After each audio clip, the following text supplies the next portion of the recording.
నేను అడుగుతా ఉన్నాను,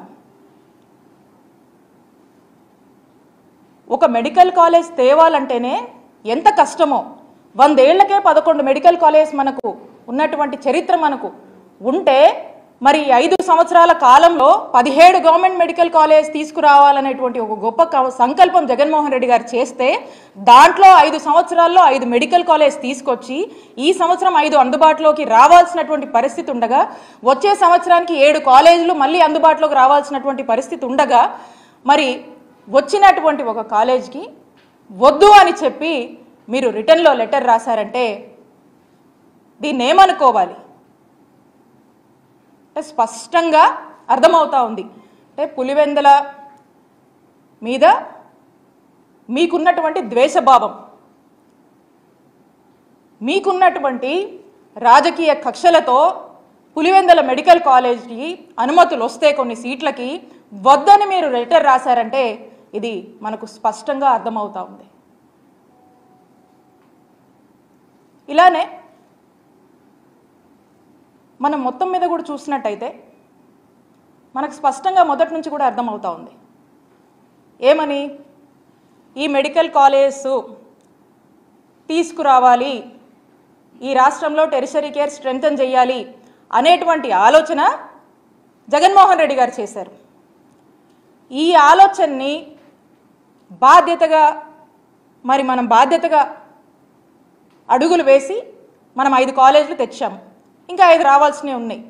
దీని మీద ఇప్పుడు కూటమి ప్రభుత్వము వాళ్ళు బాధ్యత తీసుకొని దీన్ని ఓన్ చేసుకొని ఈ రాష్ట్రంలో ఉన్నటువంటి ఎంతోమంది మెడికల్ ఎడ్యుకేషన్ చదవాలనుకున్నటువంటి విద్యార్థుల యొక్క ఆలోచనని, విద్యార్థుల యొక్క ఆశయాల్ని ఈరోజు కేవలం జగన్మోహన్ రెడ్డి గారికే ఇవన్నీ మనం అమలు చేస్తే పేరు వస్తుందనే దానికోసము ఈరోజు వాళ్ళ ఆశయాలను బలి చేస్తూ ఈ కూటమి ప్రభుత్వం అడుగులు ముందుకు వేస్తుందని తెలియజేస్తున్నాను. ఇక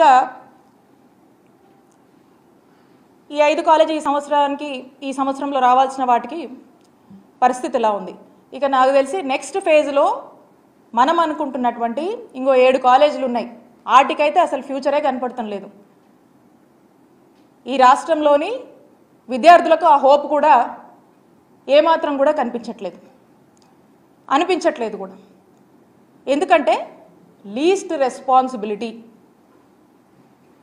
ఇర్రెస్పాన్సిబిలిటీ, వాళ్ళ యొక్క బాధ్యత నుంచి వాళ్ళు తప్పించుకుంటున్నారు అనేది మనకు స్పష్టమవుతా ఉంది. దీని మీద ఒక క్లారిటీ ఇస్తే, దీని మీద ఎక్స్ప్లెనేషన్ ఇస్తే చర్చ జరుగుతుంది. పైగా ఇదంతా కాకుండా మనం చూసినట్టయితే ఎంతో కష్టపడి వీటికి కావాల్సినటువంటి ల్యాండ్స్ని according to the land acquisition act ప్రకారం మనము కొన్ని ప్రభుత్వ భూములు ఉంటే ప్రభుత్వ భూములు తీసుకున్నాము, కొన్ని ప్రైవేట్గా మనం తీసుకోవాల్సి ఉంటే ఇది ప్రజలకు మంచి చేస్తుంది, ప్రజలకు ఎంతో మేలు చేస్తుందని చెప్పి ఎన్ని కష్టాలు పడి ఇంత ఖర్చైనా భరించి మరి పేద ప్రజల ఆరోగ్యం కోసం పేద ప్రజలకు ఒక ఆస్తిలాగా సమకూర్చి ప్రతి ఒక్క మెడికల్ కాలేజ్కి 25 ఎకరాలు మనకు అవసరం అవుతుంటే ఆ యొక్క ఆస్తిని సమకూర్చి ఈ రోజున ఇంత పెద్ద మెడికల్ కాలేజ్ తీసుకురావాలని ఆనాటి ఒక ఆలోచనని మరి ఈరోజు మనం చూసినట్టయితే ఏం చేస్తున్నారండి వీళ్ళు?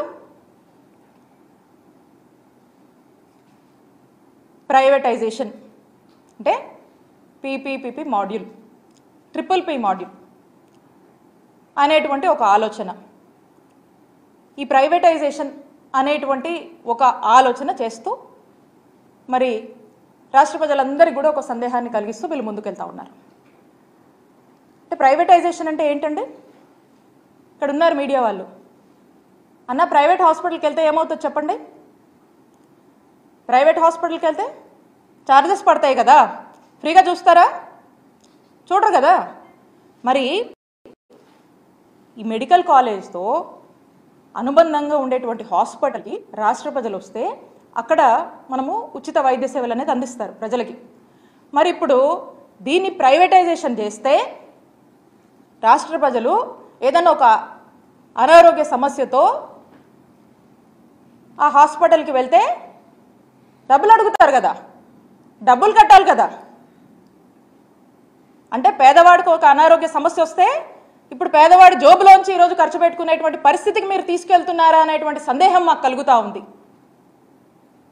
అంటే దీన్ని బట్టి మనకు స్పష్టంగా అర్థమవుతా ఉంది ఈ యొక్క మెడికల్ కాలేజ్ అన్నిటినీ కూడా ఈ ప్రైవేటైజేషన్ పేరుతో ప్రైవేట్ వాళ్లకు దారాదత్తం చేస్తూ ఒక పెద్ద స్కామ్కి తెరతీస్తున్నారని మనకు సందేహం కలుగుతూ ఉంది.